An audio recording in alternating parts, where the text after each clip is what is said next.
Oh, okay. So, you're wondering how I made $30,000 in profit as a 14-year-old in a summer. Well, I'm here to tell you. Let's get into it. So I'm sure you know by now that making $30,000 as a 14-year-old in a summer is not usual. I'm 16 years old. I'm turning 17 in about a couple weeks. And let me tell you, I have not made $30,000 in the summer since. This $30,000 is a big thing because I'm not just like a 20-year-old, 25-year-old. I'm 14. I think it's a carrot. And what did I make to sell it? Well, you guessed it. No, you didn't. You guessed it. Sports cards. I sold these things to make $30,000. That's pretty insane. Now, I didn't just buy the sports card. I'll buy this for $500 and I'll flip it for $1,000. I did a little bit of that, but what I mainly did was two things. Breaks and mystery packs. All right, so first let's talk about a break. So what a break is, basically, if you don't know what sports cards are, okay, well, sports cards are sports cards. I don't really know how to explain them. You can look them up, very easy. It's like this. This is a sports card. You just have a dude that plays sports professionally, and you can have a signature, you can have a base card, all that great stuff. It literally just has him on it. They depend on rarity and other stuff. So now we know what a sports card is. Let's talk about different types of sports cards. You have basketball, football, all the sports really. I'm a basketball player myself. I watch tons of sports, every sport you can imagine, except for like Tiddlywinks.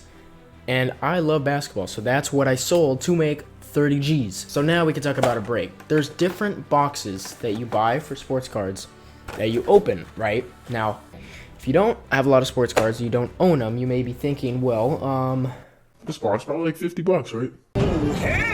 maybe $20 at Walmart.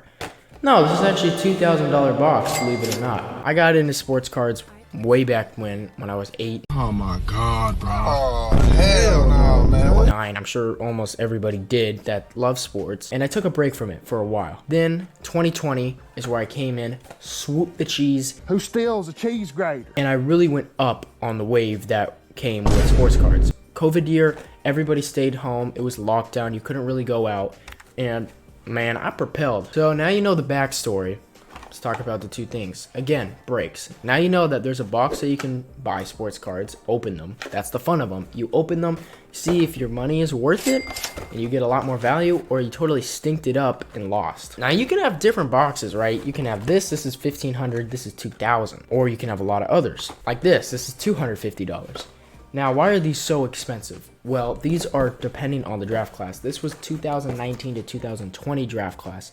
There's a lot of great rookies, so these are going to be more valuable. With one box, you can make triple to 5 times the amount that you buy the box for. In this box alone, I pulled a $700 card. Speaking of $700, $800, this box at that time was $800. Now it's over $2,200, but at the time it was $800. So this is what a break is that leads us to our point. Some people don't have $800 to spend on a box of cards. I know, right? Random break is basically where people divvy up the box and take what team they're selected on. So, example, this is basketball. So the NBA has 30 teams, right? This was an $800 box at the time. I did, I think, 6 of these. If you divvy up the 30 teams by $800, you should know this because this is mental math. 800 divided by 30. This is $26 a spot, right? You put this on eBay, right? You buy this for $800. It's $26 a spot, break even. I'm gonna charge more because of shipping, my time, what it costs to like do the break. It's called a live stream. You go on live stream, people do a random generator to see what team you're on. Whatever team you get, you pick that team, and then you keep the card that's on your team. So if I pull like a Lakers card, whoever got the random spot on the Lakers that bought into the break gets to keep the Laker card. You feel what I'm saying? That doesn't make no sense. At the time, this was $26 a spot, break even for the box. I sold this $45 a spot, which is about $1,350, I think. That's $200 in expenses, so I made about $350 to maybe $300 profit on this break right here. As you can tell, you make pretty good money with these. They do spend a little bit of time, 5 to 6 hours per break, because you got to package everything up, send it, do the live stream. But for me, it was really fun, and still even now, I don't do this anymore, but obviously because it's saturated. But at the time, it's really fun opening a super expensive box that I couldn't afford. Even though I don't get the cards, it's really fun seeing what I could get. I pulled some great stuff, and people are mad and happy. Now, you might be thinking, okay, well, that's great. Well, you made 30 grand off of that. No.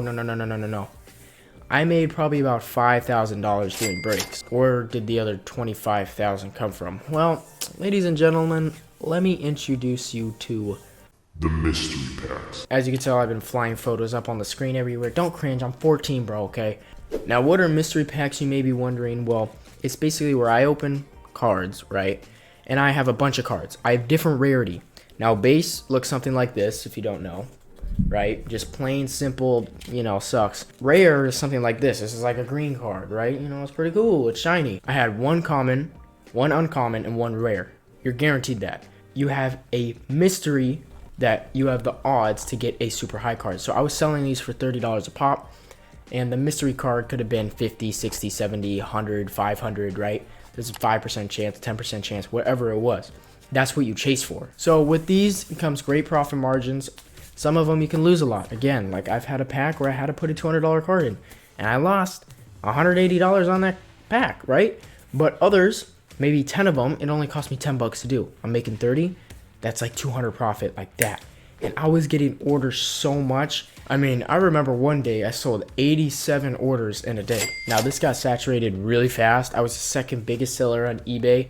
Hundreds of reviews, over 1,000 I think at one point. Maybe I had like 700 I think at total. And it just got saturated. People were copying me. I was the second biggest seller. There's one guy that was above me. He probably did maybe 100 grand. But let me tell you what I did with $30,000. I was 14, keep in mind. And I did a lot of cool stuff with it, like spend it on shoes and stupid stuff. And I want to say that this was not just luck. This was so much hard work. It was luck that I caught the trend. But as a 14-year-old, I'm not even joking. I was putting in over 7 to 8 hour days as a 14-year-old. And I was going to school too. You may be thinking, why didn't you go to your parents? I did. Obviously, I had to pay a lot of taxes. And you'll hear about that story shortly. But I went to my parents. I couldn't really say how much I was making because at the time I didn't have good grades. I was like, screw school. Let me just do this. You know, if I'm making $1,500 in a day, why in the world would I go to school? So I had like D's and F's. I had to get them up. Okay, I finished with like a 3.0 GPA. It was 8th grade, okay? Psych, I finished with like a 2.3 still. My mom wouldn't take me to the P.O. box because I'd make deliveries every day. So I drove my bike 15, 20 minutes away from my house, and I was making these deliveries. They were so cool. I mean, the hard work, I put in over 8 hour days, dude. It was amazing. And you really could do that. If you put the time in, you'll succeed, right? I caught a trend. I'm like, okay, I can make money with this. But if I want to make money with this, I got to work really hard. So that's what I did. So where did all the $30,000 go? Well, $12,000 went to taxes. So if you minus that, we have $18,000. 10 grand went to buying more sports cards. That actually ended up doing great because with that $10,000, my collection is now worth probably 35, 40. Now, maybe I would say a couple $1,000s were just lost doing stupid stuff, like maybe, you know, buying shoes or buying clothes or whatever it may be, or just losing the money. Now I want to say the other like 5 grand, 4 grand, I put it towards crypto, which did really well for me. Now I don't mean your little, you know, put it into Bitcoin or whatever. I've been in crypto for like 3+ years. I'll have plenty of stories on this. I kind of propelled myself into now. If you thought making 30 grand was a lot in the summer, I'm gonna have to tell you another story. I was making a boatload off a new crypto project that I invested in, that I was researching really hard. So that would be like another video. I have a lot of great stories. This is kind of like my financing channel. I hope you all enjoyed. YouTube is the best place to learn education. I like to be on YouTube. I like making content. And yeah, I hope you guys enjoyed. New videos will be out. Next video, we're going to have a fun next video. I think I'll tell a great story on how I was 14 years old and I made over $5,000 a month as a 14-year-old on this new crypto project. So yeah, hope you guys enjoyed. See you guys in the next one. Peace out. Boop, boop, boop, boop.